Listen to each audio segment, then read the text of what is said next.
Welcome to Local Control Task 45, Parallel, Non-Intersecting, Diverging Runways, and Control Successive Simultaneous Departures.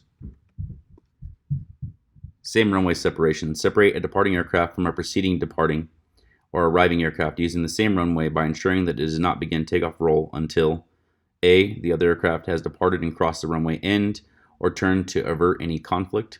Like in 391, you can see the first aircraft has turned and then is no longer over the runway. They are now diverted from the conflict. You can launch the second aircraft, or has crossed the departure end. If you can determine distances by references to suitable landmarks, the other aircraft needs only be airborne if the following minimum distance exists. So you can see below the minimum distances. Let me give you some scenarios. If you had a Cessna 172 departing behind a Cessna 172, you only need 3,000 feet. If the first aircraft that left was like a Baron, a Baron 55, which is a Category 2 aircraft, if he departed first, and then you have a Cessna 172 departure, you only need 3,000 feet in airborne. However, if the first aircraft that left was a Cessna 172, and the second aircraft was the Baron, you would need 4,500. If either aircraft was a Category 2 Baron, then you only need 4,500. If either of the aircraft, the preceding or the following aircraft, is a Cat 3, you need 6,000 feet. That's the most common one we're going to have at Edwards. That's going to be like a C-12 behind an F-16 or F-16 behind a C-12. You only need 6,000 feet in airborne. When the succeeding aircraft is a helicopter, visual separation may be applied in lieu of using distance minima. So what that means is if you had an F-16 that parted the runway, and then you had a helicopter holding short number 1, you issue traffic till he has them in sight, and then you can clear the aircraft for takeoff. You don't have to wait for the 6,000 feet. The categories are below if you want to pause and look at those. B, a preceding landing aircraft is clear of the runway. That should be self-explanatory, but the aircraft that landed first has to be off the runway prior to issuing departure instructions. For wake turbulence application, do not issue clearances which imply or indicate approval for rolling takeoffs by super or heavy aircraft, except in that provision right there where it talks about volcanic ash. Do not issue clearances to small aircraft to line up and wait on the same runway behind a departing super or heavy aircraft to apply necessary intervals. What that means is if you had a heavy KC-135 depart the runway, and you have something like a T-38, which is a small, holding short of the runway, you can't put them on the runway until the wake turbulence separation time limit has gone by. The minima in paragraph 554 minima, so you can read the rest of that if you want, but there is an exception to that rule, and we'll get into that later. It's important to note that a pilot may request additional separation, but should make this request before taxiing on the runway. What that means is if you had the same situation where you launched the heavy KC-135, you have the T-38 holding short, the 2 minutes has gone by, he's ready for takeoff, you clear him for takeoff, and he pulls on the runway and then tells you he needs an extra additional 2 minutes. Our C-12s, our T-38s from the test pilot school, they require 4 minutes behind a heavy aircraft. That's both on arrival and for departure. So they should tell you that prior to you clearing them for takeoff. It's not something that you should be assumed to know. Takeoff clearance to the following aircraft should not be issued until the time interval has passed after the preceding aircraft begins takeoff roll. Separate aircraft taking off from the same runway or a parallel runway separated by less than 2,500 feet by 3 minutes for supers and 2 minutes for heavies. At Edwards, our runway separation is greater than 2,500 feet. Separate a small aircraft behind a 757 aircraft by 2 minutes when departing in these scenarios. The same runway or a parallel runway separated by less than 700 feet. So you see that's an example 395 with the same runway. 396 is if the parallel runways are less than 700 feet, you still apply the wake turbulence. A parallel runway separated by 700 feet or more if the projected flight paths will cross. So you can see in figure 397, the aircraft that departed off the right is now turning across the flight path of the other aircraft, and so then you still have to apply the wake turbulence separation.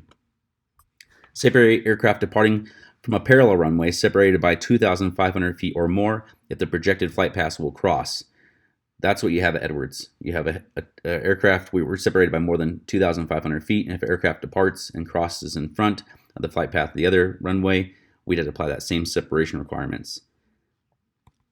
Separate a small aircraft behind a large aircraft, except a 757 that has departed or made a low missed approach when utilizing opposite direction takeoffs on the same runway by 3 minutes, unless the pilot has initiated a request to deviate from the time interval. In the latter case, issue wake turbulence cautionary advisor before clearing the aircraft for takeoff. It's important that controllers must not initiate suggest a waiver of the time interval. So we can't ask them, would you like to waive the wake turbulence, or would you like to waive the time interval? A request for takeoff does not initiate a waiver request. What that means is if you tell an aircraft to hold short of the runway for wake turbulence, and he says tower ready for takeoff, that does not mean that he's waiving it. Inform the aircraft when it is necessary to hold in order to provide the required time interval. So with projected flight paths, at Edwards we have the noise abatement restriction, which means the aircraft's not going to make a turnout to the north until 2 miles off the departure end to avoid base housing. However, at some airports, you're not going to have that. So we could have a scenario where we have a heavy KC-135 departs the runway 23 left, and then a C-12 that wants to depart runway 23 right.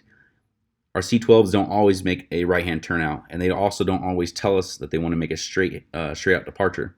It is fairly common for them to make a straight-out departure, and if this situation were to happen, and you did not provide the appropriate wake turbulence separation, we could be liable.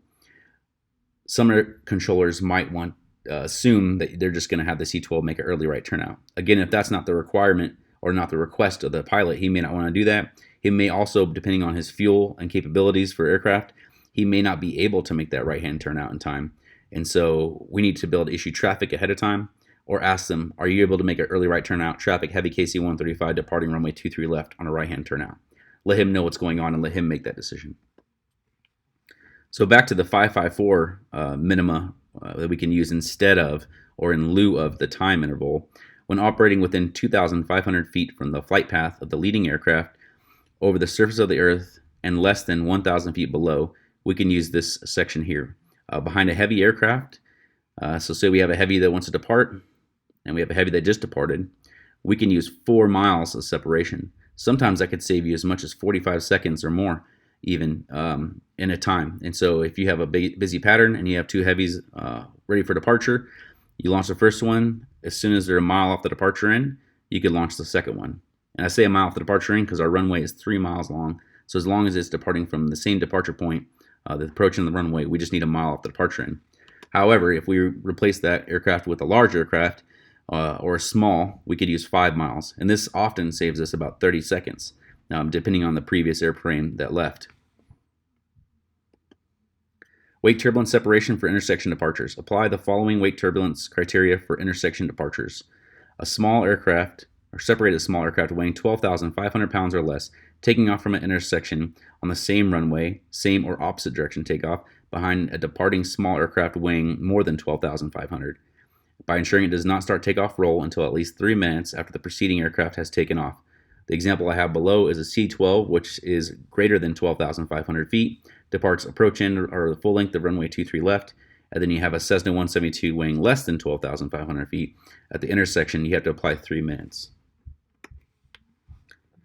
For intersection departures, separate a small aircraft taking off from an intersection on the same runway, same or opposite direction takeoff, behind a departing large aircraft except a 757, by ensuring that the aircraft does not start takeoff roll until at least 3 minutes after the preceding aircraft has taken off. So what that looks like is you have an F-35 that departs and you have a C-12 at the intersection. You have to apply 3 minutes. Separate a small aircraft taking off from an intersection, same or opposite direction takeoff, behind a preceding departing 757 aircraft, by ensuring the small aircraft does not start takeoff roll until at least 3 minutes after the 757 has taken off from the same runway or a parallel runway less than 700 feet. So if 23 right and 23 left were separated by less than 700 feet, we'd have to apply that wake turbulence separation requirement.